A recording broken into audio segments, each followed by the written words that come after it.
Diz amém. Graças a Deus. Então a gente está agora nessa retrospectiva falando um pouco desses dois profetas e já vimos, né, como o tempo que eles profetizaram e o local que eles profetizaram. Elias e Eliseu são profetas do Reino do Norte. Eles profetizaram nesse reino que foi dividido do filho de Salomão, Roboão, e o primeiro rei foi Jeroboão. E desde o primeiro momento já se instituiu a idolatria. E isso só foi piorando até a chegada de Acabe, como a gente já leu também em 1 Reis, foi o pior de todos os reis que vieram antes dele. E apesar do Senhor, né, ter direcionado Elias, como a gente já viu no último encontro, a ungir um novo rei, vemos que não há melhora e que esse reino ele, inclusive vai deixar de existir com a invasão dos assírios por volta do ano 722 a.C. Vai dominar aquele lugar, vai escravizar, vai tirar inclusive eles de lá e trazer outras pessoas estrangeiras para morar, que vão surgir os samaritanos, dessa miscigenação. E tudo isso por conta de não terem dado ouvido à voz profética do Senhor. Em especial esses dois profetas que falaram da parte do Senhor que eles precisavam se voltar ao Senhor em arrependimento e fé, algo que não aconteceu. Então isso serve de alerta para todos nós que já lemos e até já estudamos, acredito, o livro de Apocalipse. Então nós já sabemos o fim, nós já sabemos como as coisas irão se concluir, por assim dizer. Então não deveríamos, mais do que qualquer outro tipo, né, de pessoa, o cristão é aquele que não deve criar falsas expectativas em relação ao futuro. Isso não significa que sejamos pessoas frustradas e infelizes, pelo contrário, somos os mais felizes que esse mundo já viu, porque a nossa felicidade justamente não está nesse mundo, está no Senhor. Mas não temos falsas expectativas em relação ao mundo e as coisas que o mundo pode nos proporcionar. Então nós temos vivido nesse tipo de nessa geração, por assim dizer, onde as pessoas que se dizem evangélicas, elas são evangélicas e ao mesmo tempo elas são apaixonadas pelo mundo, né? Amam o mundo com toda a sua força. Temos o alerta do apóstolo João: filhinhos, não ameis o mundo, nem nada do que nele existe, porque aquele que ama o mundo, o amor do Pai não está nele. Parece que esse tipo de alerta tem se tornado, né, meio que fora de tempo na nossa geração, e os evangélicos não só amam o mundo, como tentam trazer de toda forma o mundo para dentro da igreja, acreditando que a igreja ficaria melhor se ela se adequasse a determinadas realidades, né, que o mundo nos tenta aderir. Então hoje a gente vai falar um pouco, e foi a parte que eu fui direcionado a tratar com vocês, do ministério de Elias, de Eliseu. Eliseu tem uma parte muito bonita, que é aqui no capítulo 3, a passagem, né, de como Deus consegue proteger o seu povo, mesmo o povo sendo infiel, mas Deus protege o seu povo de nações estrangeiras quando quer, e levanta nações estrangeiras para oprimir o seu povo quando também deseja, para que fique claro que tudo vem dele. Eliseu vai ter, no capítulo 4 de 2 Reis também, algo muito parecido com a provisão que Elias viveu, multiplicando azeite e farinha. No caso de Elias, era para a sua própria subsistência e para a subsistência da viúva e do filho da viúva, que ele permaneceu naquela casa por 3 anos, cerca de quase 3 anos. Mas no caso de Eliseu não. Uma viúva dos filhos dos profetas está passando por um período de muita dificuldade financeira, e naquela época existia escravidão por dívida, e os seus filhos iam ser escravizados porque eles estavam devendo com a morte do seu marido e não tinham como pagar. Ela foi até o profeta Eliseu, houve a multiplicação do azeite, ela pôde pagar toda a dívida e ainda se manter com os seus filhos.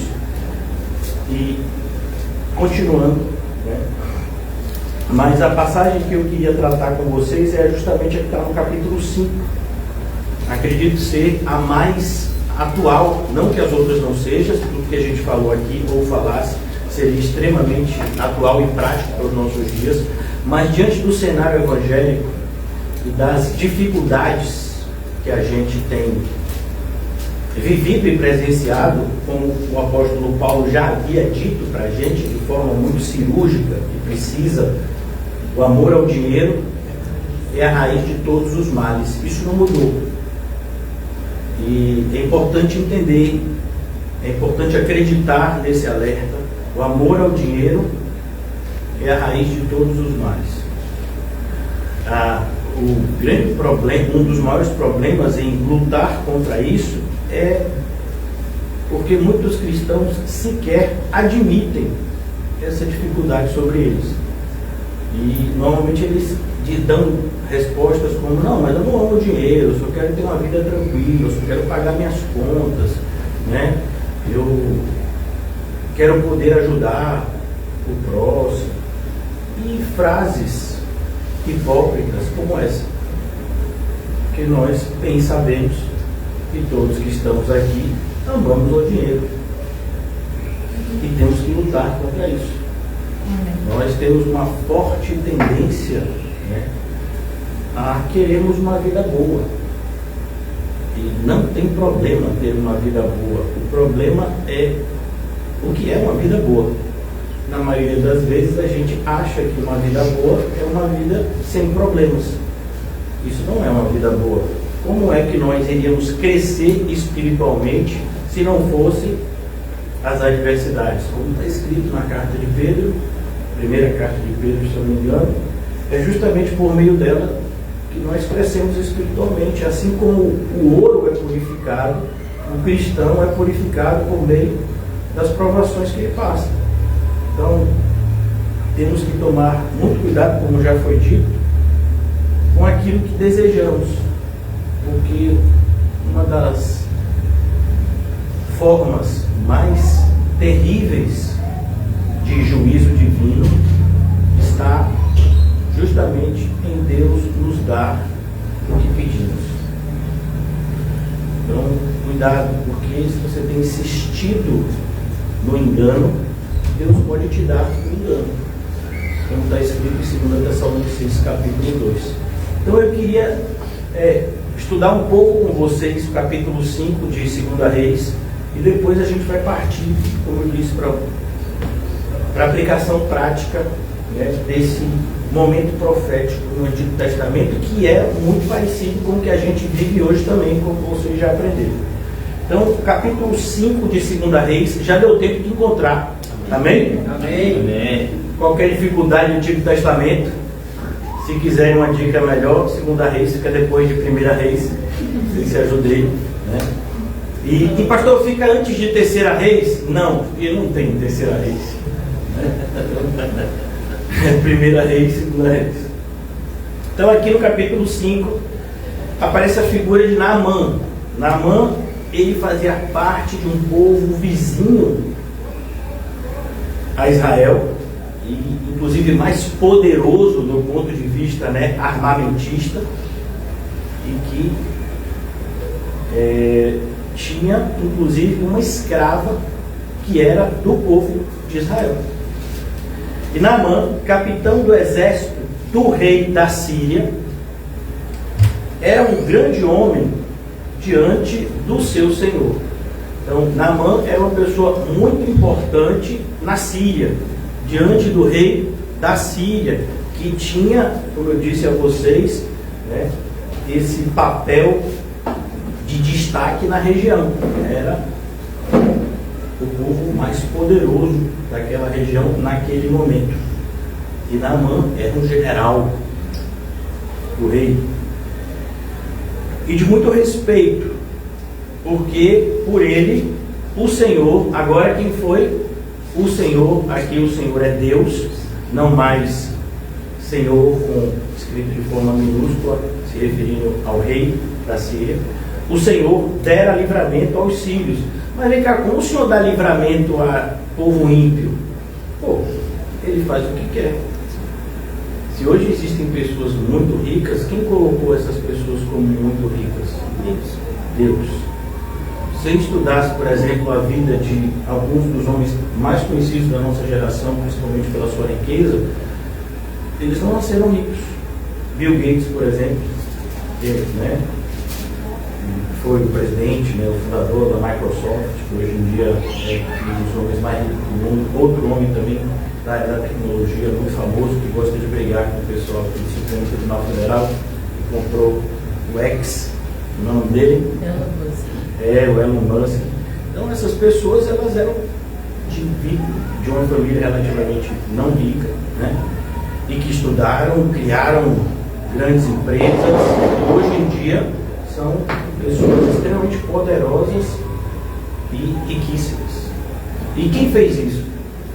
Deus. Mas esses homens não são de Deus. Pois é. Deus é quem coloca cada um no seu devido lugar. O fato de uma pessoa estar em um lugar de destaque, em absoluto, significa que essa pessoa é salva. Apenas que Deus colocou ali para que aquilo que Ele determinou que acontecesse, acontecesse. Por isso que quando nós lemos Romanos 8, 28, há uma profundidade ali que, se você não tomar cuidado, você não absorve. Todas as coisas cooperam conjuntamente para o bem daqueles que amam a Deus e que foram chamados segundo o seu propósito, em algumas versões, segundo o seu decreto. Então, mostrando que o fato de determinadas pessoas estarem em determinados lugares de poder é Deus. Quando Jesus estava para ser julgado, ele se apresentou diante de uma autoridade romana que tinha, a autoridade representava Roma lá na Judéia. Quem era? Pilatos. Qual foi a frase de Pilatos e a resposta de Jesus? Frase de Pilatos: fala comigo, eu tenho poder para te soltar. Jesus olha para ele e diz: nenhum poder lhe seria dado, senão pelo meu Pai que está no céu. Então é importante que nós cristãos, ainda mais nós cristãos, vivemos em um país onde há uma divisão política muito forte, e é triste como alguém se intitula ou se autodenomina cristão e se entrega a debates políticos vazios e, pior ainda, usa o nome de Jesus para argumentar. Então, algo absurdo do ponto de vista bíblico. Então, cuidado. As pessoas que estão no poder porque Deus quis assim. Vou escandalizar um pouquinho vocês, é meu papel, dar um choque de realidade em vocês do ponto de vista bíblico. Quem você acha que proporcionou a riqueza de Vocário? O diabo? Não. Tudo aconteceu debaixo da providência de Deus. Para a bênção dele? Com certeza, para a maldição. Mas é Deus quem faz as coisas acontecerem. E a gente jamais devia esquecer disso. Por quê? Porque é justamente por conta desse nosso esquecimento, usando esse termo, nosso esquecimento é que desconfiamos do poder de Deus em nos proteger, em nos sustentar em períodos de dúvida, de escassez. Então a gente tem que tomar muito cuidado. É sempre Deus, tudo é Deus, tudo provém de Deus. Nunca, jamais se esqueça disso. Por isso o apóstolo Paulo, ele chega a falar essa frase que é tão bonita, a gente até meio que quer louvar. Se você tiver uma vertente pentecostal, você dá uma enrolada, e é porque tudo é dele, por ele e para ele. Tudo é dele, por ele e para ele. Então, Naamã, porque por ele, Naamã, o Senhor dera livramento aos sírios, e era este homem herói valoroso, porém leproso. E agora, quem foi que colocou a lepra em Naamã? Deus. O mesmo Deus que deu vitória para ele, que fez dele um general, né? Que vencia todas as batalhas para o seu rei, providenciou essa enfermidade para abençoá-lo. Então, o que você acha? O que abençoou mais Naamã? As vitórias ou a doença? A doença. As vitórias jamais aproximariam Naamã do único e verdadeiro Deus, mas a doença fez isso. Então, cuidado quando você estiver achando algo muito bom. Provavelmente não é tão bom assim. Cuidado quando você estiver achando algo muito ruim. Provavelmente não é tão ruim assim, né? O cristão, ele deve ser equilibrado. As pessoas do mundo, elas podem se desesperar. Elas podem gritar de alegria, 5 minutos depois espernear de tristeza. O cristão não. O cristão não se dá esse luxo. Ele tem domínio próprio. Acontece algo supostamente muito bom para a gente. Todo mundo sai gritando: oh, glória a Deus! Não que a gente não diga glória a Deus. Glória a Deus é maravilhoso. Mas devemos manter domínio próprio. Por quê? Vou imitar agora um jogador de basquete que já até morreu, chamado Kobe Bryant. Ainda não acabou. Na NBA, na época de Kobe Bryant, a final da NBA era melhor de 5. Né? 5 partidas entre os dois finalistas. Quem ganhasse primeiro 3 era o campeão. E nesse ano, o time de Kobe Bryant, Lakers, já tinha ganho 2. E o jornalista estava eufórico. Ei, Kobe, você está alegre? E ele, com a cara de sempre, parecia que não estava acontecendo nada, e disse: não, mas como você não está alegre? Vocês já ganharam 2 partidas. The job is not finished. Quem sabe traduzir? O trabalho não acabou. O trabalho não acabou. Uma das formas mais fáceis de perder é comemorar antes do tempo. Só que os evangélicos de hoje parece que não aprendem essa lição. Qualquer bobaginha. E aquele mesmo que deu é o mesmo muito parecido com o que aconteceu na geração de Jesus. Lembra do domingo que os católicos, que nós não somos, algum católico, não tem problema não com católico, cada um decide o que quer ser. Eu e a minha casa serviremos ao Senhor. Mas os católicos têm o domingo de Ramos. A gente não. A gente sabe que tem o domingo, a última semana do Senhor Jesus, quando ele entra em Jerusalém e as pessoas seguravam ramos de oliveira e gritavam: Hosana nas alturas, bendito seja aquele que vem em nome do Senhor. Isso é domingo. Quando bateu na quinta-feira, que Jesus é preso, sexta-feira, julgamento de manhã, crucificam. Não temos parte com esse homem aí. Nosso rei é César. Você imagina, o mesmo grupo. Então, cuidado, né? Cuidado com euforia, cuidado com qualquer extremo. Por isso que a Bíblia vai dizer: sede sóbrios e vigiai. As pessoas, acho que vocês não têm mais dificuldade com isso, mas muitas pessoas tinham dificuldade porque eu não comemoro o batismo. Eu não comemoro quando pessoas vêm para a igreja. Não vou comemorar isso. Tá Agora, no dia que você vê algum fruto digno de arrependimento, no dia que você vê uma árvore dando fruto, é algo que a gente comemora. Que a gente se estimula e também mostra para que outros se sintam estimulados ao amor e às boas obras. Essa questão de comemorar, né, quando uma pessoa... Não, como esses dias eu vi uma pessoa que... É até brincadeira. Né? No final de semana eu conversar uma pessoa comigo, que já havia passado pela igreja dezenas de vezes. Não, pastor, que dessa vez eu me reconciliei com o Senhor. Eu contei umas 20 vezes que ele já falou isso para mim. Sim, e aí? Como é isso? Me reconciliei com o Senhor. Esse tipo de jargão, esse tipo de fala, não é pra gente. Não. Então, cuidado.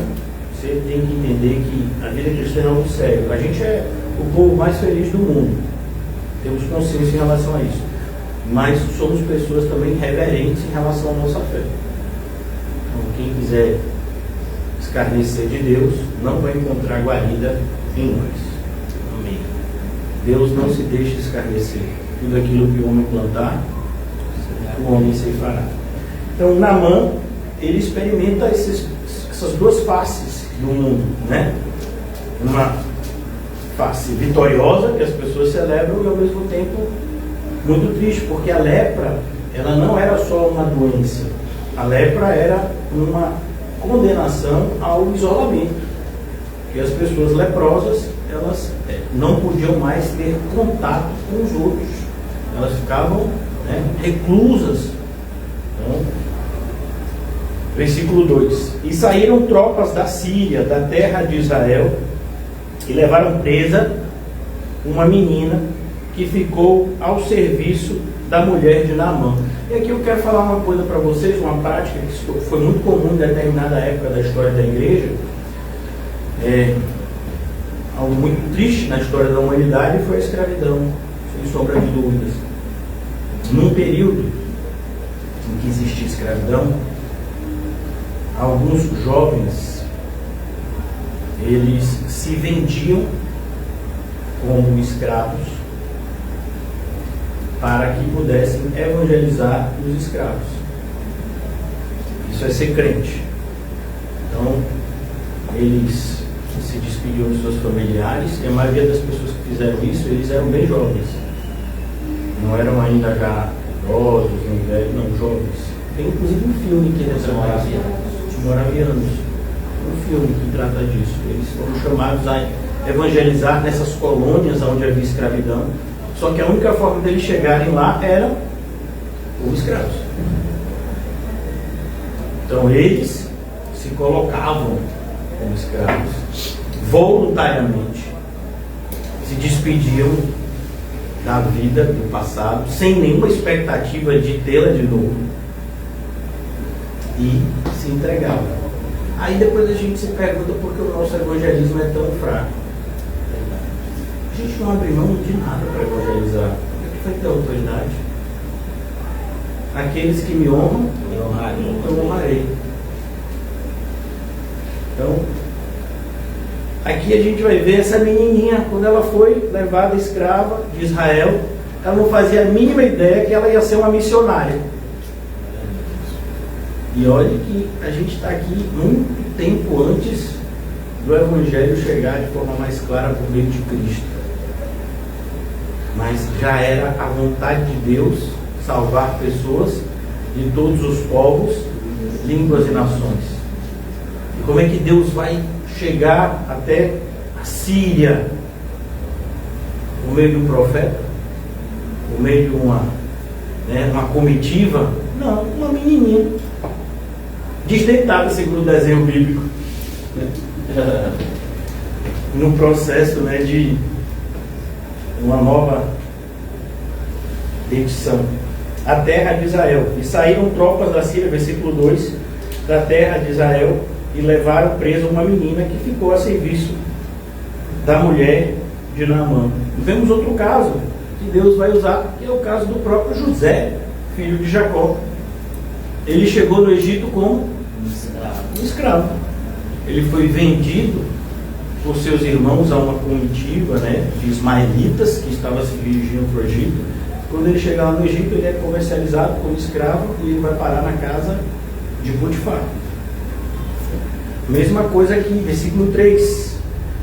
E disse esta a sua senhora: antes o meu senhor estivesse diante do profeta que está em Samaria. E aqui você percebe, ela é o que de Naamã? Serva. E a gente gosta dessa palavra serva porque ofende menos, né? Mas ela é escrava. Você teria alguma relação de amizade com aquele que é o seu senhor? Irmão, hoje que a gente não tem escravidão, tem relação de trabalho, a maioria das pessoas odeia os patrões. Tem gente que quer evangelizar os patrões só para poder, né, ele avalizar as folgas. Você falta um final de semana inteiro e aí diz: não, porque eu estava orando pelo senhor, pela empresa. Aí depois aparece sua foto no Instagram na praia. Que coisa bonita, né? Então, cuidado. Nós devemos amar a todos. Glória a Deus. Amém. Façamos o bem a todos, prioritariamente aos da família da fé, mas façamos o bem a todos. E aqui a gente vê essa importante lição dessa jovem. Ela vê o homem, né, que escraviza ela, e ela quer o bem dele. Você imagina isso? Como Estevão: Pai, perdoe-lhes, não sabe. Ele o restauraria da sua lepra. Isso é o que? Fé. Você tem essa fé em Deus? Como é que a gente vai evangelizar, irmãos, se a gente não demonstra para as pessoas ao nosso redor que Deus é bom com a gente? A gente fica andando com as trombas de elefante, mal-humorada, parecendo que chupa limão o dia todo com sal. E se queixando de tudo. E depois, quer ir para a igreja comigo? Deus me livre. A pessoa nem crente é, mas diz que está repreendido. Porque vai que eu não sou tão mal-humorado quanto você, imagine. Misericórdia. Então você é crente, irmão, você tem que ser um exemplo de domínio próprio, de alegria, de paz, de amor. Tem que estar lá no fruto do Espírito. Amém.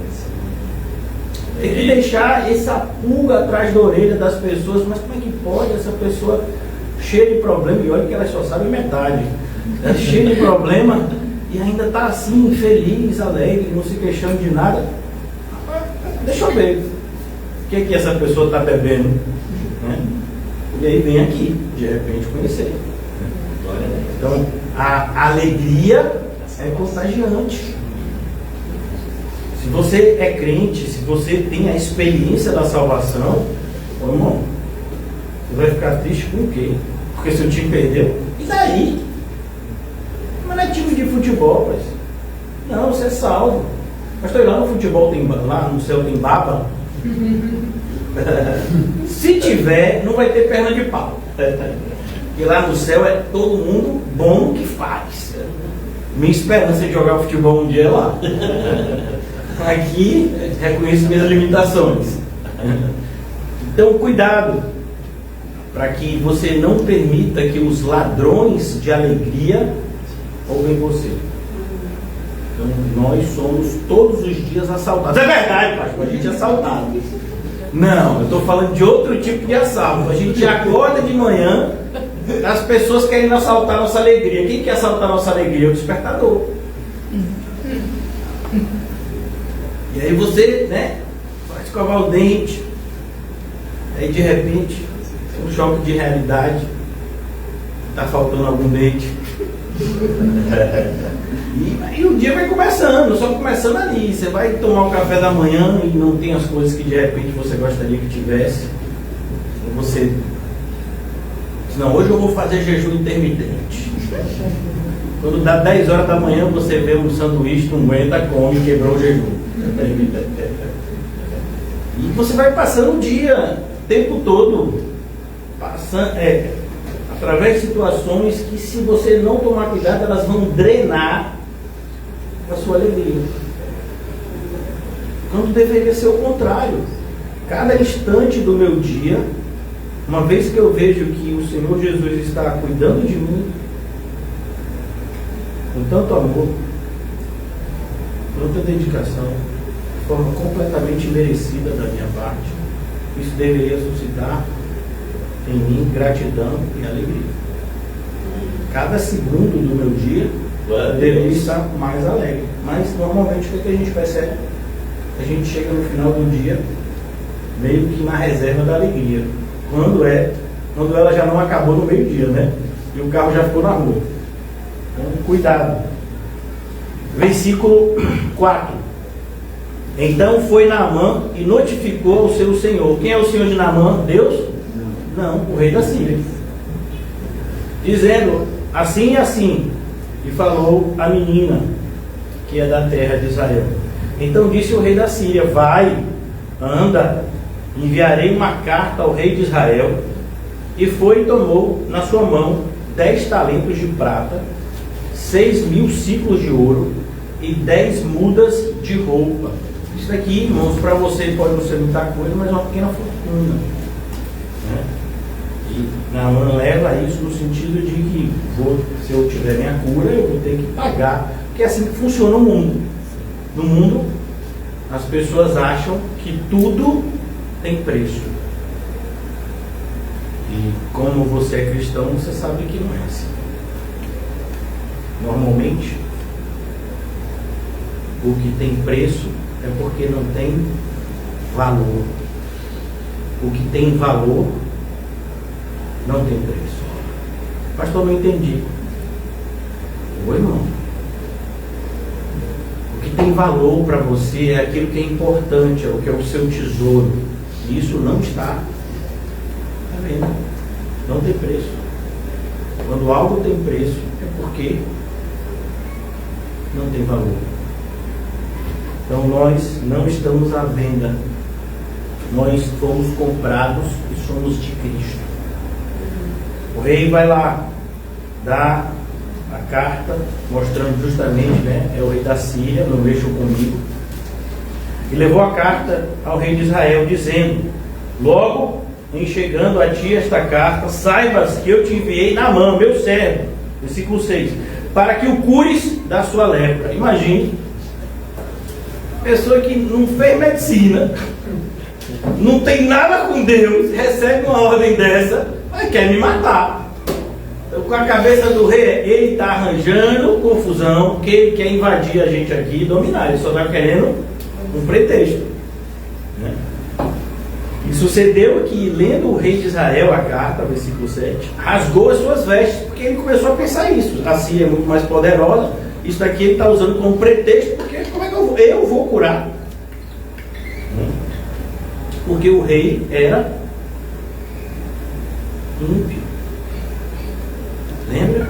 Os reis de Israel, nenhum deles andou nos caminhos do Senhor. Esse não é diferente do seu antecessor, Acabe. E disse: sou eu Deus para matar e para vivificar, para que este envie a mim um homem para que eu cure da sua lepra. Pelo que deveras notai, peço-vos, e vede que busca ocasião contra mim. Então, qual é o pensamento dele? Exatamente o que eu já mostrei para vocês, que ele começa a pensar isso, ó, ele está querendo um motivo para entrar em guerra, porque ele sabe que é mais poderoso que a gente, e ele vai usar esse motivo para nos dominar. Versículo 8. E sucedeu, porém, que ouvindo Eliseu, homem de Deus. É por isso, irmãos, fui no mercado, estava ouvindo, pude deixar de ouvir. Tinha uma senhora na fila, aqui, do outro lado. Tinha umas senhoras conversando. Você trabalhar na obra, você nunca mais quer trabalhar no normal. Porque tem uma vizinha minha que está trabalhando na obra, agora vem nos Estados Unidos. Tudo bom e melhor. E eu ficava olhando, eu falei, 16 anos, Não vi nada disso. Eu acho que eu peguei algum caminho errado. Né? Porque para as pessoas é isso. Usar o nome de Deus para se dar bem. É por isso que quando você ouvir alguém sendo adjetivado dessa forma, fulano é homem de Deus. Pô, irmão, pense de novo. Que é algo que a gente não diz para qualquer um. Né? Homem de Deus. Pode parecer uma bobagem para ouvidos, né, não espirituais, mas para nós isso é o maior que um homem pode chegar aqui na terra. Ser considerado um homem de Deus. Então, não é qualquer pessoa. Tem que dar muito testemunho para que a gente possa dizer qualquer coisa nessa direção. E sucedeu que Eliseu, homem de Deus, ouviu que o rei de Israel rasgara as suas vestes, mandou dizer ao rei: por que rasgastes as tuas vestes? Deixa ouvir a mim, e saberá que há profeta em Israel. Por isso que eu sei que não tem nenhum pentecostal aqui. Se eu falasse o que eu falei aqui, meu amigo, era 5 minutos para voltar ao culto. Ia pular um monte de gente, as cadeiras iam cair, ia rodar, gente ia revelar, e olha, eis que vejo assim essa menina, né? Para a gente conseguir reorganizar o culto, para voltar ao ensino, ia ser no mínimo 5 minutos, né? Então eu já percebi que nenhum de vocês tem inclinação para o pentecostalismo, a não ser esse que vos fala. Tchau! Eu vou. Mas é que eu me domino. Mas se não, ficava aqui, então. Aleluia! O negócio é de Deus, ainda mais hoje que eu preciso ouvir essas coisas. É que eu pulo mesmo, me segurando. Saberá que há profeta em Israel. Eu vou falar devagar, que eu me emociono. Em Israel. Então, Deus continua o mesmo. Na carta aos Hebreus, Jesus é o mesmo ontem, hoje e será eternamente. Então, assim, pare de querer, né, colocar a culpa nos seus problemas em Deus, porque, na verdade, a culpa dos seus problemas é a sua falta de fé. Porque se você tivesse fé, esses problemas nem seriam chamados de problemas, seriam chamados de oportunidades. Cada dificuldade na vida do cristão é uma oportunidade de glorificar a Deus, seja por meio de suportar o que ninguém suportaria, seja por meio de triunfar diante daquela dificuldade, não pela sua força, mas debaixo do poder de Deus. Então, o mesmo Deus que envia pão e carne, faz o profeta ficar 40 dias fortalecidos depois de uma única refeição, sem precisar de outro. É o mesmo Deus, é o mesmo poder para multiplicar a comida, é o mesmo Deus para a gente não precisar de comida por determinado tempo. Pastor, eu prefiro o primeiro. Cada um tem suas preferências, né? Então, cuidado, porque ainda continua a existir profeta em Israel. Amém. Só que hoje a gente chama de igreja. É através de pessoas como você e eu que o Senhor Jesus faz muito mais do que fez quando esteve aqui na terra. Vocês que creem em mim farão obras ainda maiores das que eu fiz, porque eu vou para o Pai. Creiam em mim, creiam também em Deus. Então é importante que a gente testemunhe.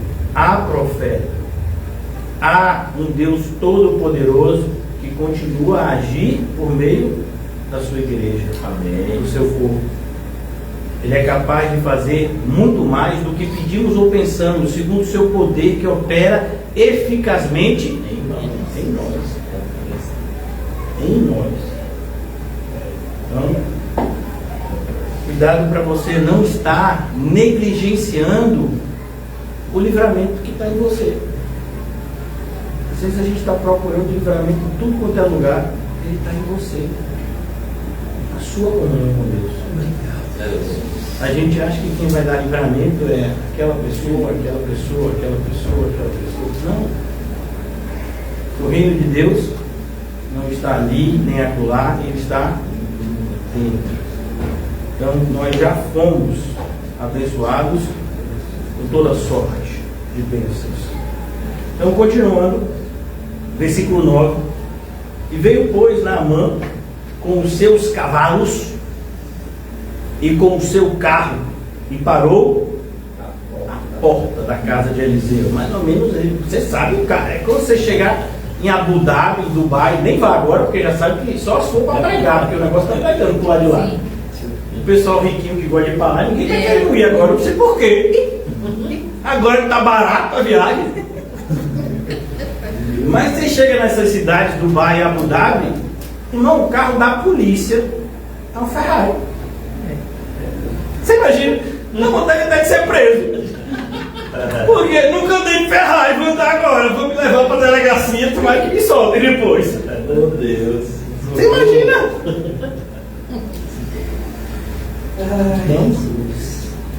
Naamã chegou lá, ele não chegou de qualquer jeito, ele chegou chegando, irmão. Porque para as pessoas parece que isso é importante até hoje. Não, se chegar, pode ser o que for. Eu sou do tipo que eu tenho que me controlar, porque normalmente eu tenho um preconceito ao contrário. Eu percebo que Deus me ajuda, porque quando chega alguém, às vezes, que tem determinada condição, eu já olho. Ok? Eu olho de igreja? Né? Mas não pode. A gente tem que amar todo mundo do mesmo jeito. Né? Eu peço sempre a Deus que me ajude. Porque, na maioria das vezes, é o contrário. As pessoas que têm muita condição, elas são bajuladas, né? São paparicadas. As pessoas fazem cerimônia. Aqui, meu irmão, você sentar na mesma cadeira. Quer uma oportunidade para quê? Para ir no banheiro? É ali, ó. Glória a Deus. Não tem isso aqui não. E com Eliseu, a mesma coisa. Eliseu nem sai para receber Naamã. Você imagina? É isso que choca Naamã. Glória a Deus. Porque Naamã, ele tinha acabado de ser recebido pelo rei, que rasgou suas vestes de desespero. Aí ele vai chegar diante do profeta, que é os olhos dele, né? Alguém inferior. E o profeta nem atende ele. Você imagina isso? Nem atende. Água. Cada um do seu quadrado. É uma sabedoria muito grande, uma vista filosófica. Veio, pois, Naamã com os seus cavalos e com o seu carro e parou à porta da casa de Eliseu.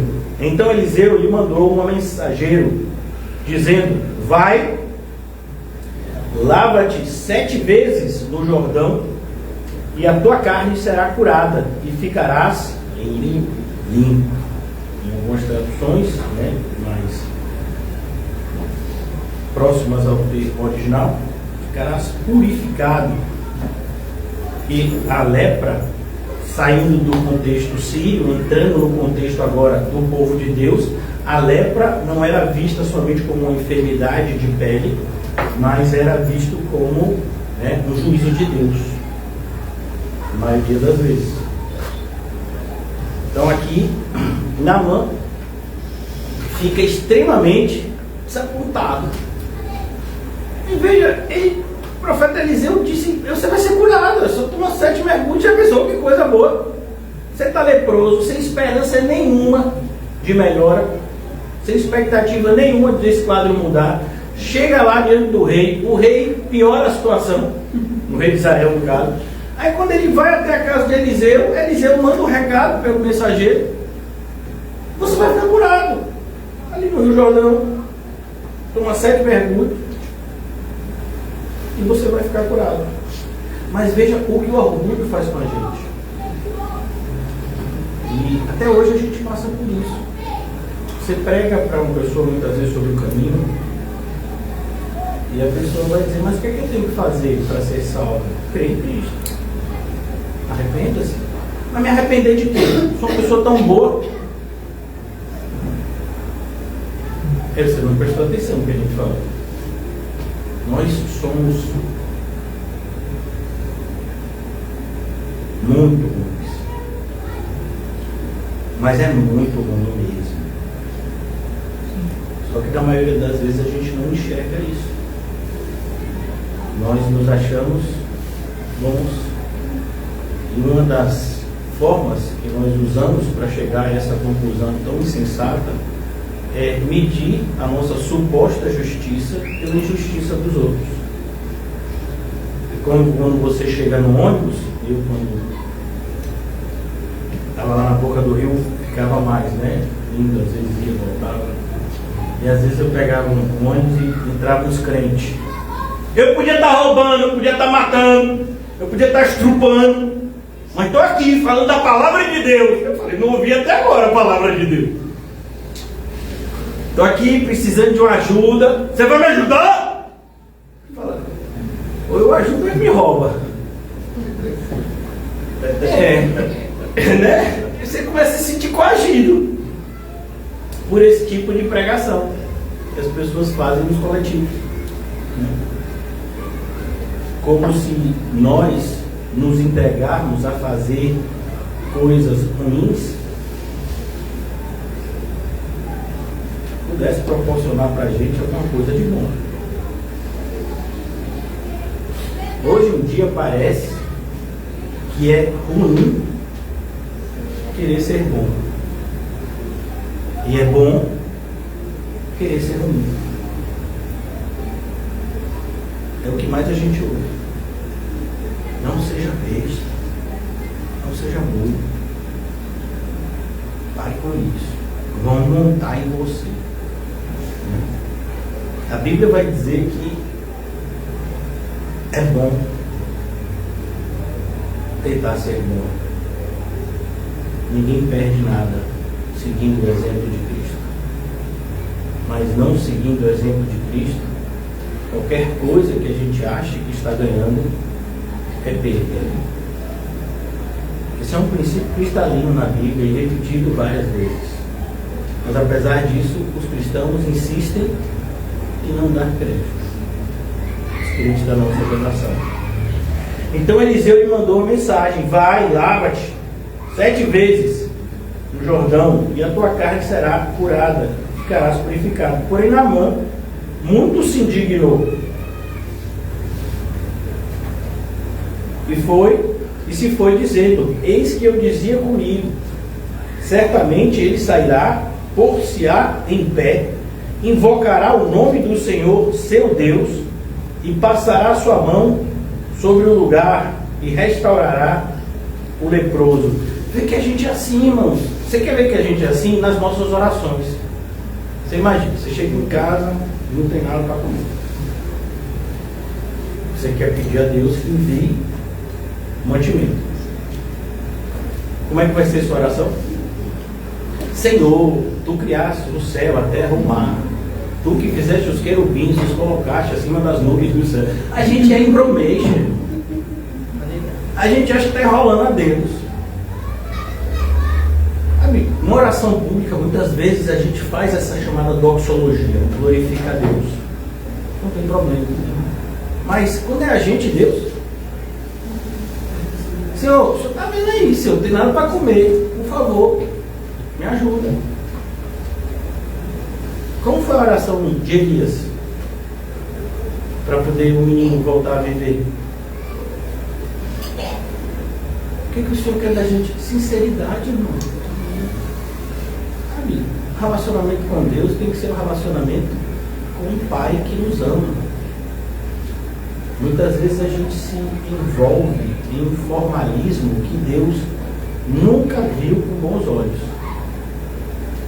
O que Deus espera de nós é essa relação de dependência e confiança nele. Porque você só vai pedir se você tiver convicção de que receberá. Você só vai bater se você tiver convicção que a porta lhe será aberta.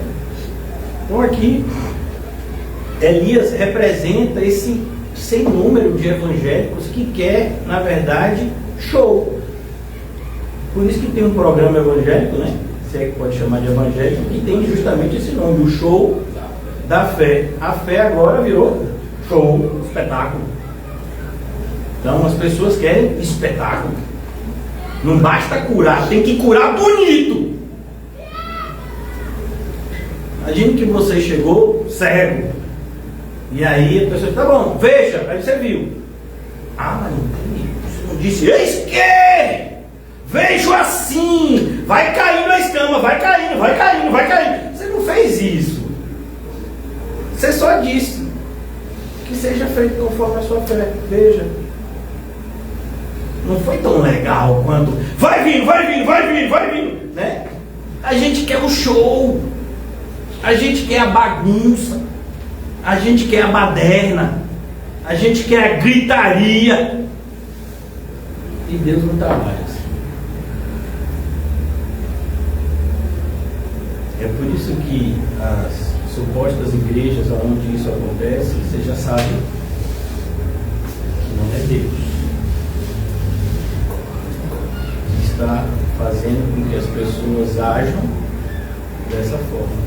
Até porque o espírito dos profetas está sujeito aos próprios profetas. Então você dizer, ah, mas Deus me tomou, só se for para lhe levar para o céu. Mas lhe tomar para você fazer um monte de bobagem e dizer que foi Deus. Mas ainda assim é o que a gente tem assistido com muita tristeza.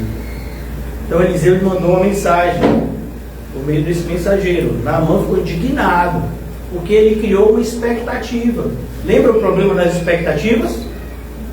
Jesus vem ao mundo e as pessoas se decepcionam, porque criaram uma expectativa de um Messias diferente.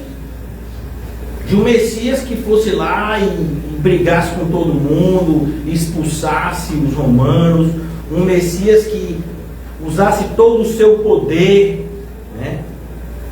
E Jesus vem como um carpinteiro simples, humilde, não sai brigando com ninguém, pelo contrário. Ah, não querem me receber aqui? Sacode a poeira dos pés e vai para outro local. Mas Senhor, o Senhor não quer que a gente desça fogo do céu, mate todo mundo? E seus discípulos. Está aparecendo a gente, né? Jesus diz, não é agora, não vai acontecer. Eu não vim para condenar o mundo, eu vim para salvá-lo. Vai chegar o momento do juízo. Então a gente tem que tomar cuidado, tanto de um lado quanto do outro. Versículo 12. Não são porventura Abana e Farpá, rios de Damasco, Síria, melhores que todas as águas de Israel? Não me poderia eu lavar-me neles e ficar purificado? A gente sempre querendo que seja do nosso jeito. Então, não é que a gente quer que Deus nos ajude, a gente quer que Deus seja subserviente a gente. Nós não queremos um Deus para servir, nós queremos um Deus que nos sirva. Nós queremos um Deus que nos satisfaça. Então, o Deus que agradaria mais a nossa geração seria algo muito parecido com o gênio da lâmpada. Deus não é assim. O único e verdadeiro Deus não é assim. Versículo 12 ainda, parte final. E voltou-se e se foi com indignação. E ele está aqui indignado, revoltado. Versículo 13. Então chegaram-se a ele os seus servos e lhe falaram e disseram: vocês que estão fazendo a tarefa, amém? Amém. Já vi que o negócio está ficando difícil. Na segunda estava todo mundo empolgado. Hoje já é quarta. São 30 dias. Pastor, acho que tá, né? Hoje eu tentei, o G já falou que não pode ser toda hora. Tenho minhas coisas para fazer. Mas, gente, tenha. Quem é mais importante? Ah, ainda bem, né? Então, veja, os servos aqui, eles vão dar um conselho que vai proporcionar que Naamã não perca a cura que estava a um passo dele, só por orgulho. Muitas vezes os conselhos mais sábios que você e eu vamos receber são de pessoas que a gente não dá muito crédito. Glória a Deus. E Deus faz isso de propósito, porque é para abater o nosso orgulho. Porque nós temos, né, a tendência de medir sabedoria como se mede inteligência. Inteligência é uma coisa, é carnal, inclusive, faz parte dos atributos físicos do homem, não dos atributos espirituais. Sabedoria é um atributo espiritual. Deus concede aos seus servos sabedoria.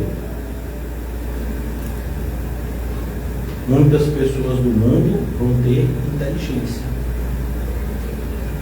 mas nenhuma pessoa sem Cristo pode ter sabedoria. Em 1 Coríntios, o apóstolo Paulo frisa isso, que Deus escolhe aqueles que não são tão desprezados pelo mundo que até a sua existência é negligenciada, para reduzir a nada aqueles que pensam que são. E a gente vai ver aqui essa mão poderosa de Deus agindo da mesma forma, por meio de servos. Já tinha feito isso com a serva lá, que ainda era pequena, e agora continua os servos de Naamã sendo para ele instrumentos de Deus. Então chegaram a ele os seus servos, e falaram e disseram: meu pai no sentido de submissão aqui, é uma forma de se falar. Meu pai, se o profeta te dissesse alguma grande coisa, porventura não a farias? Se ele chegasse e dissesse: olha, Naamã, o negócio é o seguinte, essa casta não sai senão por meio de jejum e oração. Então, Naamã, você quer sua cura? É 21 dias de jejum para começar. Depois de 21 dias de jejum, volta aqui e a gente vai ver o que precisa ser feito ainda. Não tinha ter problema. Porque a nossa mente é condicionada a isso. Grandes recompensas só podem vir depois de grandes desafios. É assim que se é condicionada a mente humana. O problema é que no mundo espiritual as coisas não funcionam assim. No mundo espiritual, eu vou tentar ser educado. Você é um verme. No mundo espiritual você não vale a comida que come. No mundo espiritual, aquilo que você faz no banheiro é mais limpo que você. O pastor para de me ofender. Não, é a gente. Estamos no mesmo padrão. Viu? E a nossa única esperança é Cristo. Então, no mundo espiritual, quando você de fato tem os seus olhos abertos, você vai ter todos os dias a mesma constatação do apóstolo Paulo, que é esta palavra, digna de toda aceitação: Jesus Cristo veio ao mundo salvar pecadores, dos quais eu sou o maior que eu conheço. Então, quanto mais cristão você é, mais pecador você se enxerga, menos merecedor da graça.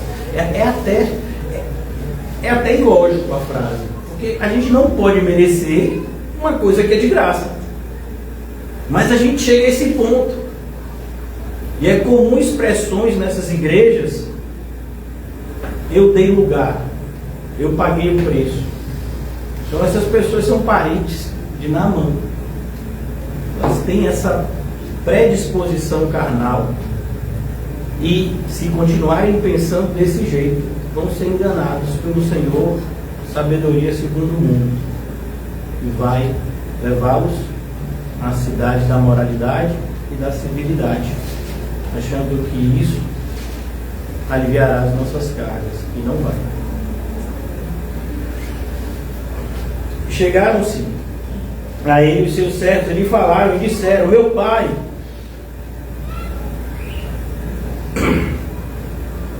se ele dissesse alguma coisa assim grande, você não faria? Quanto mais dizendo-te, lava-te e ficarás purificado. É isso. O que você precisa fazer para você? Se arrependa e crê em Cristo.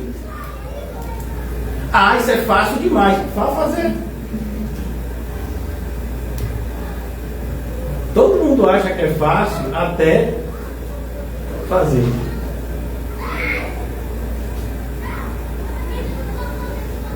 Por isso que no mundo, olha, no mundo,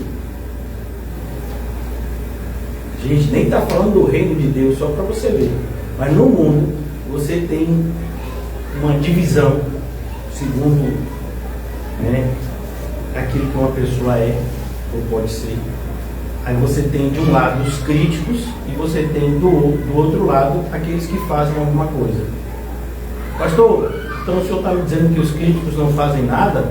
Fazem, eles criticam, atrapalham, desestimulam. E aí você tem do outro lado aqueles que estão tentando fazer alguma coisa. E você nunca vai ver esses dois grupos andando juntos. Porque ou você critica, ou você faz. Infelizmente na igreja há uma realidade parecida com isso. Pessoas vão ficar, né, às vezes procurando algum tipo de erro na pregação que não tem. Pregação inteira. Até chegar e dizer, não, mas teve uma passagem que ele chamou segunda Reis de primeira Reis. Tá vendo? Errou.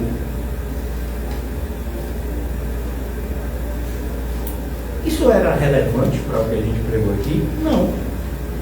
Mas é isso, o crítico não está ligando para a verdade. Ele quer alguma coisa para criticar. Enquanto que aqueles que estão com a mão no arado, eles não têm tempo para isso. Eles estão trabalhando e ajudando outros a trabalhar. Por isso, cuidado na hora de decidir do lado que você faz parte. E antes que você diga, pastor, eu estou do lado dos que estão fazendo alguma coisa, você tem que mostrar então o que você está fazendo. É como quando você chega, né, na escola e a professora diz, olha, eu quero que você desenhe, né,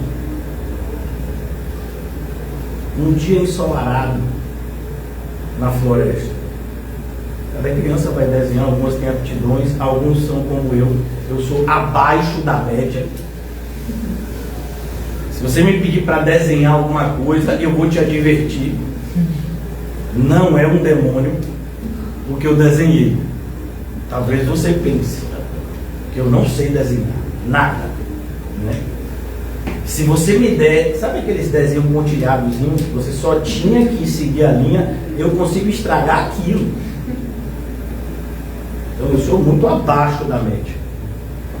Bom, cada um tem predisposição a alguma coisa, outros têm predisposição para nada. Normalmente, os críticos não são críticos porque não têm predisposição. Eles são críticos porque eles gostam de criticar. Olha, irmãos, a gente estava conversando, esqueci agora, sobre Tiago. O livro de Tiago fala da língua. A Bíblia vai dizer assim, como ele diz que o amor ao dinheiro é a raiz de todos os males. diz que se você conseguir dominar a sua língua, você domina o seu corpo inteiro. Se você dominar a sua língua, você vai conseguir dominar o seu corpo inteiro. Veja como é difícil para a gente não falar determinadas coisas. Porque a gente tem em nós, parte da carne que a gente precisa combater, esse espírito crítico de falar mal de tudo, até de coisas que a gente não entende. E eu diria principalmente delas. Então, falamos sobre uma série de questões que a gente não estudou nada, que a gente não sabe nada, que a gente não sabe de onde veio para onde vai.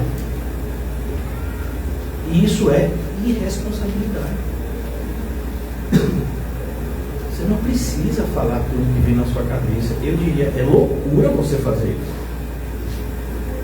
Somente os irresponsáveis acham que podem falar tudo.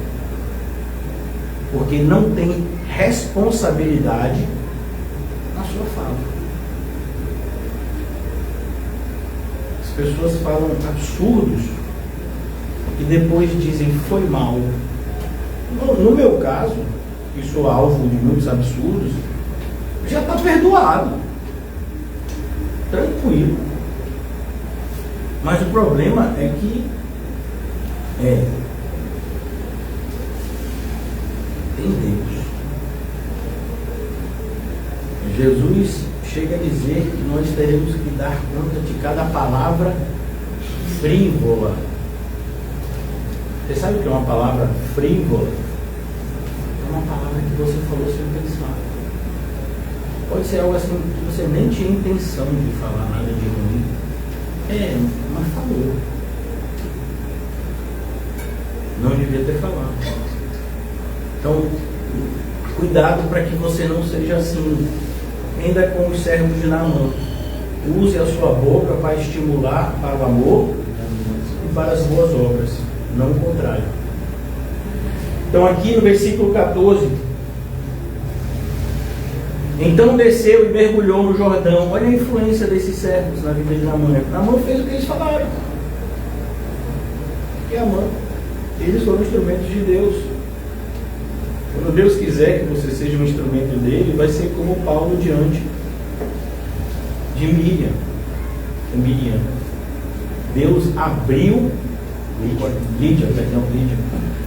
Deus abriu o coração dela para que ela acreditasse nas palavras que o apóstolo Paulo falava diante dela. Então, se Deus vai abrir os olhos, eu não sei. Mas eu sei que eu tenho a responsabilidade de falar diante de pessoas que estão com seus olhos encobertos. Então desceu e mergulhou no Jordão 7 vezes, conforme a palavra do homem de Deus. E a sua carne tornou-se como a carne de um menino. Não é que ele ficou curado não, irmão. O negócio melhorou,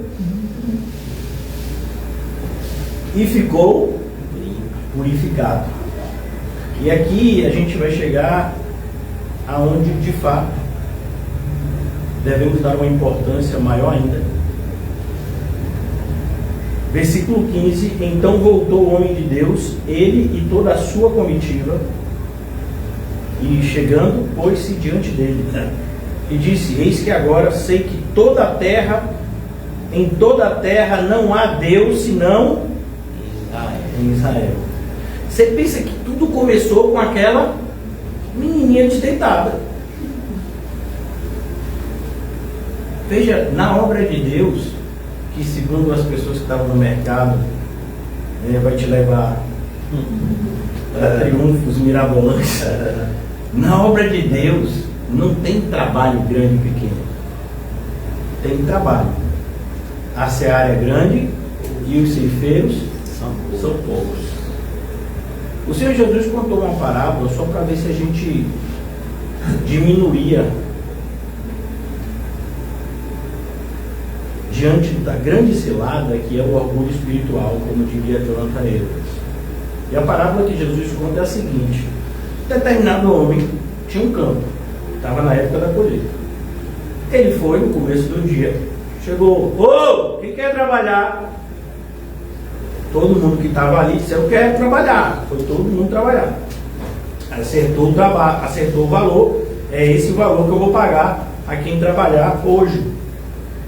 Depois ele viu que ainda tinha trabalho a fazer, e ele chegou no meio do dia e fez a mesma fala, fez o mesmo convite: ô, quem quer trabalhar? E tinha gente lá, e ele falou: então vamos trabalhar. Faltava só 1 hora para terminar o expediente, como a gente chama hoje. E ele viu que tinha pessoas ainda que estavam lá parados. Ele disse: vocês querem trabalhar? Queremos. E eles foram. E trabalharam somente 1 hora. Aí o senhor começou a fazer o pagamento, como naquela época era feito diária, né? Tanto que um denário era o equivalente a uma diária, um dia de trabalho. E ele começou a pagar. E aí, propositalmente, ele começou a pagar daqueles que começaram a trabalhar mais tarde, faltando apenas 1 hora. Aí ele deu um denário. Aí quando ele vai pagar os que começaram meio-dia e eles veem um denário, já... Oh, que é isso? Mas já ficaram naquela indignação, mas ainda guardaram. Aí os que começaram logo de manhã cedo, quando viram que receberam o mesmo salário, se indignaram mais ainda. Que injustiça! Oh, mas eu não acertei com vocês o salário? O que você tem a ver com o salário do outro? Parece que Pedro não prestou atenção nessa parábola quando Jesus disse, né, que João viveria mais. Pedro disse: e ele? Eu vou morrer, eu já entendi. Mas e ele? Vai ficar nessa? Só eu que vou passar por isso? Né? Então, a gente tem dificuldade quando Jesus quer fazer determinadas coisas na vida do irmão. A gente deveria achar bom quando Deus é bom com as pessoas que estão próximas a nós. Aleluia. Mas a questão é que a gente se acha mais merecedor. E nós não somos. Glória a Deus. Nunca seremos. Tudo que a gente faz é por graça. Deveríamos ser mais agradecidos. Então, cuidado. Quando ele chega lá, ele voltou ao homem de Deus, toda a sua comitiva, e chegando, pôs-se diante dele e disse: eis que agora sei que em toda a terra não há Deus senão em Israel. Não há Deus senão em Israel. Agora, pois, peço-te que aceites uma bênção do teu servo. Você já pensou se é você? Você imagina que um dos... Elon Musk, acho que tem mais de 10 filhos. Um dos 10 filhos lá de Elon Musk ficou com a gripe. Você deu uma orada e o menino melhorou. Elon Musk disse: eu não sei, você quer o que? Um jatinho? Você quer uma mansão? Você quer um iate? Não sei, Elon Musk, vou perguntar a Deus aqui. Eu acho que se você quiser me dar os 3, um para o Pai, um para o Filho, um para o Espírito Santo, né? Tudo para mim. Porque os profetas de hoje é dessa pegada, né? E eles falam de boca aberta. Silas Malafaia, na época da Lava Jato, ele disse que recebeu um cheque de 400 mil reais como pagamento de uma oração que ele fez e deu certo. Está lá no processo. Você imagina chamar uma pessoa dessa de homem de Deus? Está no processo. Que um desses empreiteiros pediu para ele orar, porque estava numa licitação. Se ganhasse a licitação, né, iria lá pagar 400 mil reais. Ganhou a licitação, foi lá e pagou 400 mil reais. E ele fala isso como se ele fosse homem de Deus, e Deus ouviu a oração dele e ele foi bem pago para isso. Aqui Geazi se deu mal. Mas hoje em dia as pessoas, pelo contrário, elas querem até falar de Deus, como a gente vai ver pessoas se multiplicando, como esse David Leonardi, como tantos outros Leonardi ali, como o que está aqui do Tupetinho, tem mais cabelo do que perna, tem mais tupete do que perna, ele diz que é desse tamanhozinho, né? Então, Essas pessoas acham que não, estou falando, trabalhando para Deus, precisam ser bem pagos. Deve ser como a mulher que falou comigo, não falou comigo não, eu não estava ouvindo intrometido. E a outra que está trabalhando para Deus, se Deus de bem, está só viajando pelo mundo, agora nós estamos nos Estados Unidos. Está lá com Trump, dando altos conselhos. Uma visão que as pessoas têm é que as coisas de Deus estão à venda. E é a nossa obrigação mostrar para eles que não estão. É por isso que aqui na igreja, quem tem dinheiro como vocês e quem não tem, vai receber o mesmo tratamento.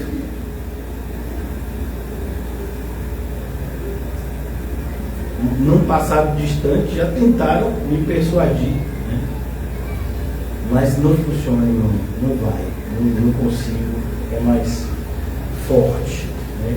Deus é quem faz todas as coisas, só Ele é digno de honra, glória e louvor. E aqueles que têm mais deveriam se sentir mais agradecidos e não mais mimados e quererem que a gente mime. Agora você imagina, uma pessoa recebe 1 milhão, um salário de 1 milhão por mês. Supostamente ela é uma pessoa dizimista, vai dizimar 100 mil reais. Sobrou quanto? Oi, irmão? Isso é primário. Sobrou quanto? 900 mil. Uma pessoa recebe 1.000 reais. Pastor, pode não, abaixo do salário mínimo. Você deixa eu contar meu exemplo? Uma pessoa recebe 1.000 reais. Dizimou 100 reais. Sobrou quanto? 900. Você acha que dá para comprar mais coisa? 900 mil reais ou 900 reais? Você acha que a pessoa que está com 900 mil reais livre na conta vai passar as mesmas dificuldades financeiras da pessoa que tem que passar 900, tem que passar um mês com 900 reais? Não, mas o senhor está proporcional. Não, a gente está falando de dízimo, justiça. A Bíblia vai dizer: avisa aos ricos do presente século que sejam ricos em boas obras. Com cuidado, né? A gente aqui é ensinado a entender que o dinheiro, ele não é bom nem ruim. Infelizmente, é mais usado para o mal. Como, por exemplo, a energia nuclear. O homem, né, pela providência de Deus, descobriu a tecnologia para dominar a energia do átomo, né? Energia nuclear, atômica. É inclusive a mesma tecnologia que é usada nos lugares que tem as usinas, né, que funcionam dessa forma, as usinas nucleares. Só que essa tecnologia é mais usada para fazer bomba ou para fazer energia? Para fazer bomba. A dinamite foi usada, né, para você abrir estradas, pode ser usado de uma série de meios, né, para você melhorar o convívio das pessoas. Mas as pessoas usam a dinamite para fazer o bem? É a mesma coisa. Nada é bom ou ruim, depende do que você vai fazer. O dinheiro não é um ente. A grande questão é que o nosso coração está inclinado às coisas do mundo, concupiscência dos olhos, concupiscência da carne, soberba da vida. Mas o dinheiro em si não é o problema. O problema é o amor ao dinheiro. Então, cuidado. Aqui a gente vai ver. Por que eu estou falando isso? Que eu estou querendo dizer que um monte de rico está indo para o céu? Não, viu? Esse daí pode até ir, mas não sei se vai ser um monte não. Ou melhor, tenho certeza que não vai ser um monte. O que eu estou querendo dizer é que nem todo pobre está indo para o céu. O fato de você não ter dinheiro não significa que você não ame. E uma das coisas que a gente pode perceber em qualquer estudo, né, social, é que as pessoas que não têm dinheiro muitas vezes são as que mais amam ele. Não tem dinheiro porque não deu para ter ainda. mas está correndo atrás. Está fazendo de tudo para ter. Então, cuidado. O amor ao dinheiro é que é a raiz de todos os males. E aqui a gente vai ver isso. Nós, como cristãos, somos chamados, né, a um padrão mais elevado. Se a sua justiça não exceder muito a dos escribas e fariseus, nem imagine que você vai entrar no céu. Eu preciso concluir, né, o horário já está dando, mas vamos aqui. Porém ele disse: vive o Senhor em cuja presença estou, que não a aceitarei.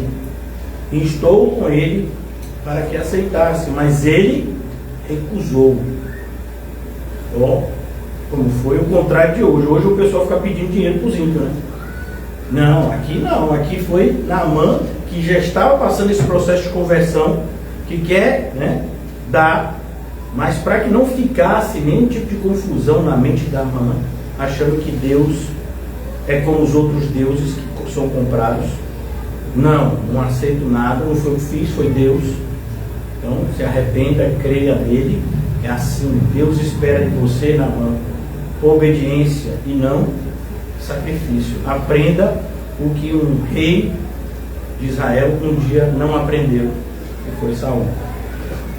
E disse Naamã, versículo 17: se não queres, desse a este teu servo uma carga de terra, que baste para carregar 2 mulas, porque nunca mais oferecerá a este teu servo holocausto, nem sacrifício a outros deuses, senão ao Senhor.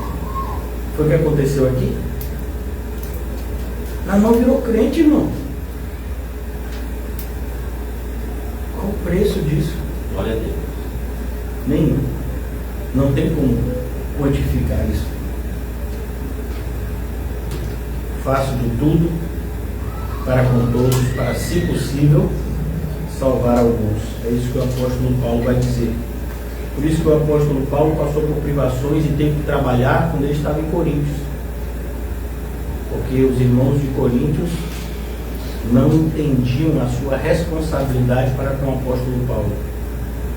Mas quando chegou da parte da Macedônia uma oferta, o apóstolo Paulo parou de trabalhar e se entregou inteiramente à pregação. Versículo 18: nisto perdoe o Senhor a teu servo, quando meu senhor entrar na casa de Rimon para ali adorar, e ele se encostar na minha mão, e eu também tenha que me encurvar na casa de Rimon, quando assim eu me encurvar na casa de Rimon, nisto perdoe o Senhor a teu servo. E ele lhe disse: vá em paz, e foi dele a uma pequena distância. Olha, Naamã já está vendo lá na frente. Eu sou crente, mas eu estou voltando para uma nação incrédula, aonde o meu próprio rei, que foi que me deu carta para vir para cá, ele presta culto a uma outra entidade. Eu não vou poder desrespeitar o meu rei, mas eu quero que você saiba que eu sou um servo do único e verdadeiro Deus, Deus de Israel. É só nele que eu creio. Naamã fala isso muito antes disso ter que acontecer, mostrando como os cristãos, eles estão sempre preocupados em desagradar a Deus. Essa deveria ser a nossa única preocupação.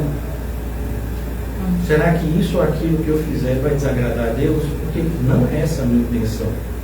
Pelo contrário, eu quero agradá-lo. Então essa preocupação só testifica a respeito da conversão de Naamã, que o próprio Senhor Jesus vai testemunhar depois. Agora a gente vai chegar na parte mais perigosa. Geazi atacado de lepra. Quem é Geazi? Geazi é os evangélicos de hoje, meu filho. 90% dos evangélicos de hoje aqui é dessa pegada para pior, né? Geazi ainda fez meio que escondido, né? Hoje não, é aberto. Então Geazi, servo de Eliseu, Geazi, servo de Eliseu, homem. Você percebeu o que o texto está mostrando? Eliseu é homem de Deus e Geazi não. Então, aqui na igreja podem ter vários. Isso é muita fé. Não vou dizer. Aqui na igreja pode ter vários homens e mulheres de Deus. Mas isso não significa que todos são. Pessoas podem ouvir a mesma pregação que vocês estão ouvindo hoje e tomar atitudes extremamente contrárias aos ensinamentos que estão sendo dados. Então não é nossa responsabilidade. A nossa responsabilidade é continuar fazendo bem, independente da infidelidade daqueles que nos cercam, né? Infelizmente. Eis que o meu Senhor poupou este sírio na mão, não recebendo da sua mão alguma coisa do que trazia. Porém vive o Senhor que hei de correr atrás dele e receber dele alguma coisa. A gente já passou por isso. Há algum tempo atrás, a gente tinha a Casa de Apoio Cristão, que ficava na boca do rio, CAC. E eu soube, né, algumas poucas vezes, graças a Deus, eu só soube poucas vezes, de pessoas que usaram do meu nome, do nome da igreja, para pedir alguma coisa. Toda vez que eu sabia disso, eu prontamente repreendia. Por quê? Porque não. Às vezes uma pessoa chegou, pastor, eu conheço uma pessoa que é dona de mercado, a gente vai dizer que você tem a obra aqui, para ver se tem algumas coisas para doar. Eu falei, não faça isso não. Está faltando nada. Se tiver, a gente ora. Mas a gente vai pedir ajuda a ímpio, para ajudar a obra de Deus. Com que autoridade a gente vai pregar para esse ímpio acerca de Deus, se o Deus que a gente vai apresentar para ele não garante nem a sua obra?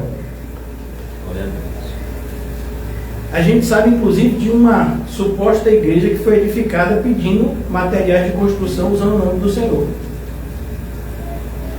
Então, cuidado, e que hoje nem mais igreja é, pelo menos que eu saiba. Não, a gente não sai pedindo não. Se a gente tem que pedir, a gente pede a Deus. E se Deus não mandar, é porque não era para mandar. Acabou. Aprender a viver contente diante de toda e qualquer situação. E jamais usar o nome do Senhor ou os feitos do Senhor para sair pedindo coisa aos ímpios. Cuidado. Os alertas são muitos. Versículo 21. E foi Geazi a alcançar Naamã. E Naamã, vendo que corria atrás dele, desceu o carro a encontrá-lo e disse-lhe, vai tudo bem? E ele disse, tudo vai bem, meu senhor. Tudo vai bem. Meu senhor me mandou dizer, eis que agora mesmo vieram a mim 2 jovens dos filhos dos profetas da montanha de Efraim, dar-lhes, pois, 1 talento de prata e 2 mudas de roupa. E disse Naamã, ser servido, tomar 2 talentos. Instou com ele e amarrou 2 talentos de prata em 2 sacos com 2 mudas de roupa e pô-lo sobre 2 dos seus servos, dos quais os levaram diante dele. E chegando ele a certa altura, tomou-os nas suas mãos e os depositou na casa e despediu aqueles homens e foram-se. Então ele entrou e pôs-se diante de seu senhor, que era quem aqui? Eliseu. E disse-lhe Eliseu, de onde vens, Geazi? E disse, teu servo não foi nem a uma nem a outra parte. A gente já aprendeu isso quando estudamos o pecado de Davi, que um pecado é igual a barata, nunca vem sozinho. Pastor, mas normalmente eu vejo uma barata só. Porque você está vendo a kamikaze. Você está vendo a espia. Ela saiu do esconderijo para espiar. Mas se tem uma... Por isso que os venenos de barata, eles têm essa tecnologia que a barata vai lá, come, né? Depois volta para seu ninho e contamina as outras para acabar com o seu problema de barata, né? Então, pecado é assim. Quando você comete um, você vai ter que cometer vários. Ele sempre vem de galera. Porém ele disse, porventura não foi contigo o meu coração? Quando aquele homem voltou do seu carro a encontrar-te, era ocasião para receberes prata e para tomares roupas, olivais e vinhas, ovelhas e bois, servos e servas. Portanto, a lepra de Naamã se pegará a ti e a tua descendência Para sempre. para sempre. Então saiu de diante dele leproso, branco como a neve. Importante que a gente entenda, irmãos, nós não entendemos. Como assim, pastor? Às vezes nós pensamos que se a gente cometer tal delito, a consequência é como na lei. Então, se você chega no Código Penal, você sabe, se eu quiser matar, no Código Penal vai dizer qual a penalidade para quem cometer homicídio. E se o meu homicídio que eu quero cometer, eu não quero não, viu, irmão? Eu dou só exemplo, para depois dizer que o pastor é homicida. E a pessoa, de repente, que está planejando um homicídio, se tem lá as causas em que esse delito ele pode ser agravado ou atenuado a sua pena. Então, a pessoa que pratica já sabe o que vai vir depois. Mas no caso da lei de Deus é diferente. Você escolhe o pecado, mas as consequências que virão sobre você e sobre o pecado, você não sabe. Aqui em Naamã e a descendência dele toda, a lepra vai acompanhar. Então você não sabe quais são as consequências, só sabe que ela é gravíssima. Por isso a gente às vezes acha que não, se eu fizer algo aqui que não é tão... Então não vai ser. Vai. O Senhor não faz diferença. Então cuidado. Depois desses alertas e deixar vocês extremamente alegres, porque vocês são Eliseu, vocês não são Jazim. Aleluia! Em nome do Senhor Jesus. A profeta Israel. Eu queria trazer rapidamente, com o tempo que resta ainda, nenhum, mas eu queria trazer para vocês algumas aplicações, não somente de hoje, mas de todo o estudo que nós fizemos sobre os profetas de Israel, no caso Elias e Eliseu. Hoje foi só um retrato, um recorte da trajetória de Eliseu para a gente aprender, mas o que eu queria falar com vocês hoje é justamente que a gente chega aqui já concluindo. O que a gente tira dessa passagem dos profetas em Israel? A primeira delas está no livreto de vocês, Elias e Eliseu, vocês concluem. Discernimento diante do sincretismo contemporâneo. Então você precisa, mais do que nunca, ter discernimento, porque nós temos vivido no meio de uma geração onde os evangélicos não sabem no que acreditar. Então você vai ver como foi dito até igreja evangélica gritando, pulando, caindo, falando um monte de coisa. Você já vai ver outra igreja evangélica que a mulher tem que usar véu.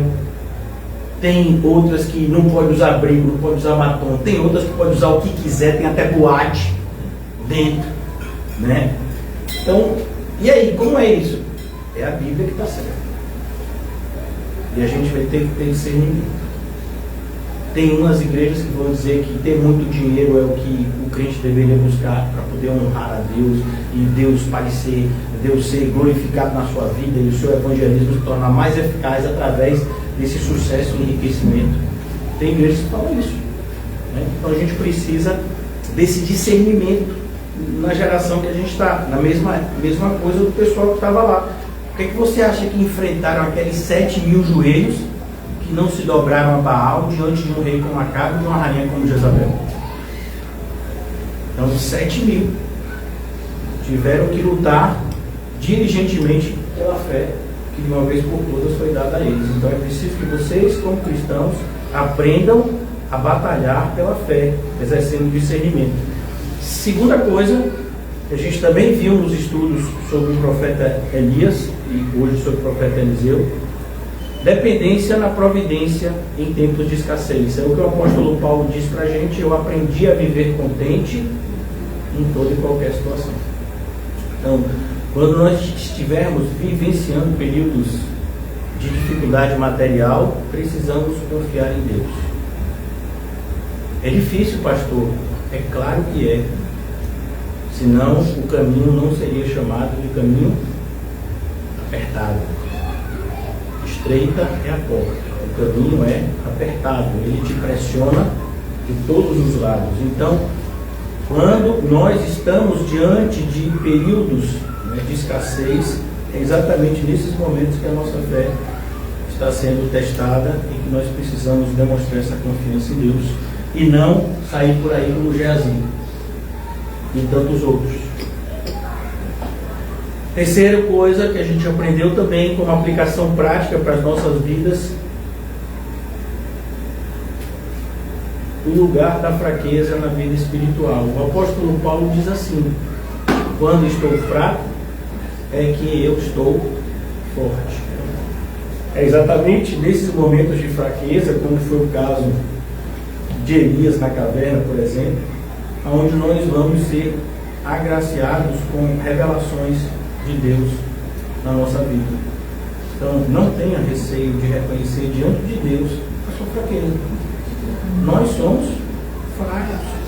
Isso não é desculpa para a gente pecar, pelo contrário, mas é uma motivação que nós temos para nos quebrantar, nos lançar aos pés do Senhor, confiando no seu poder e, acima de tudo, na sua graça para nos sustentar e ajudar. Quarto lugar, perseverança na fidelidade invisível de Deus. É preciso que você, como cristão, aprenda a enxergar a mão de Deus, mesmo quando ela aparentemente não está aparecendo. Então, muitos dias na minha vida, eu acredito que vocês talvez passem por isso, parece que Deus se esqueceu da gente. É mais ou menos assim: imagine que você está com um saco de farinha, com aquela viúva, e a semana começa, e você sabe que um saco de farinha dá para uma semana. E aí a semana começou, está no domingo, está na segunda, está na terça, e a quarta chega e você, quando chega, não mandou nada. E o saco já está quase no final. Só vai acabar no sábado, mas já é quarta. E aí chega a quinta, mas já é quinta. Só tem sexta e sábado. E o Senhor não mandou nada. Será que o Senhor não? A mão do Senhor está sobre nós, sempre. O Senhor Jesus disse de forma muito clara: eis que eu estarei com vocês até a consumação dos séculos.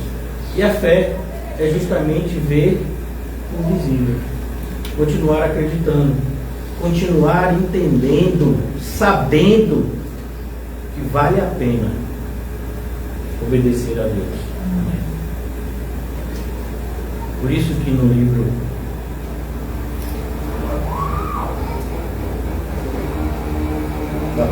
na palavra do Senhor é dito que ainda que a figueira, que é esse número, né? Ainda que a figueira não floresça, Abacuque, isso mesmo. Ainda que a vide não deu seu fruto. Então, não estamos aqui para negociar. A gente quer muito que a figueira floresça. A gente muito quer que a videira também venha lá e dê o seu fruto. Mas a gente vai continuar adorando ao Senhor. Então, isso tem que ficar claro para a gente. Isso tem que ficar claro para a gente enquanto o nosso bucho está cheio ainda. Porque quando o bucho estiver vazio, quando a geladeira estiver vazia, quando a despensa estiver vazia, vai ser mais difícil.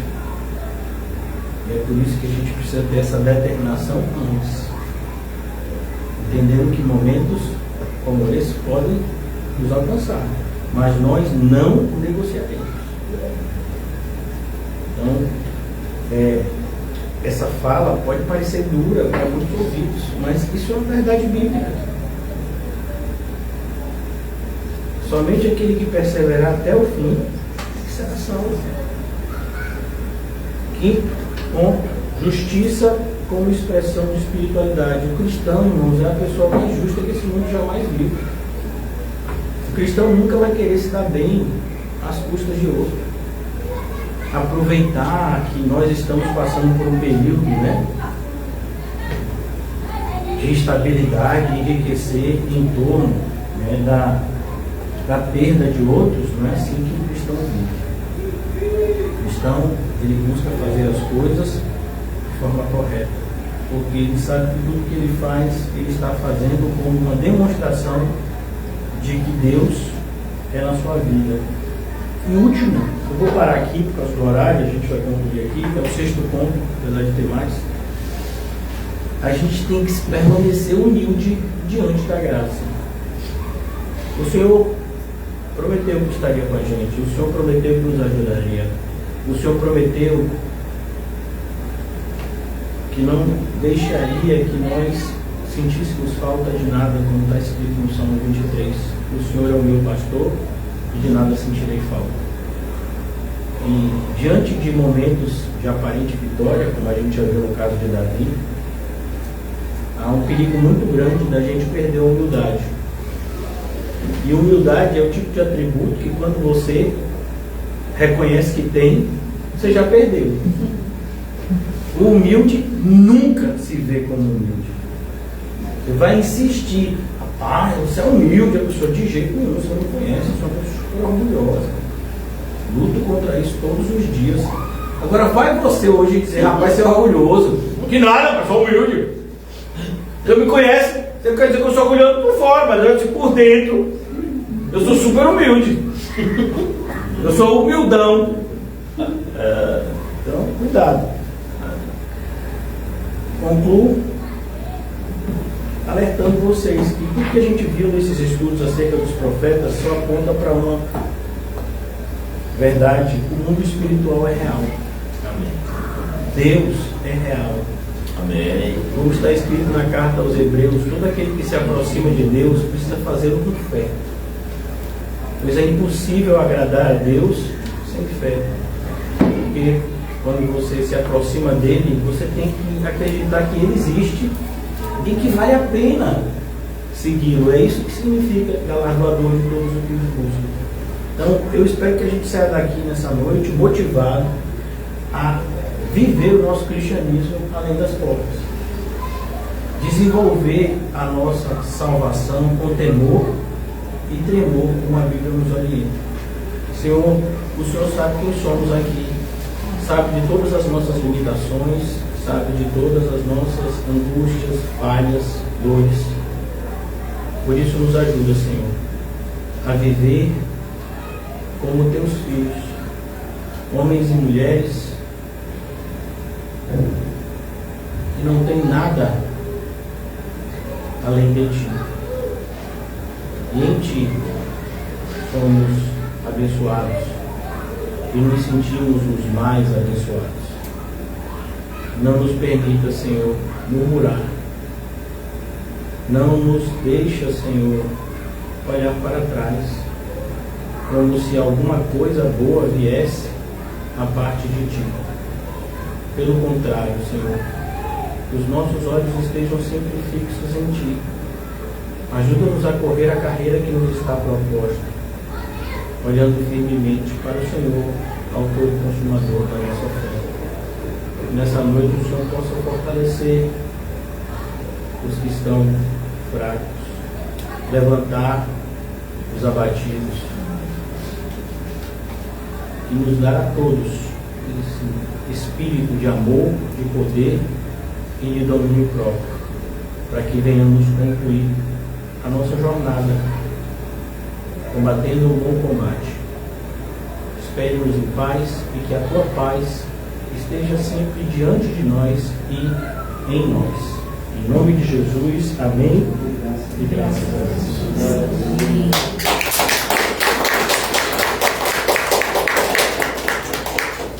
Aleluia.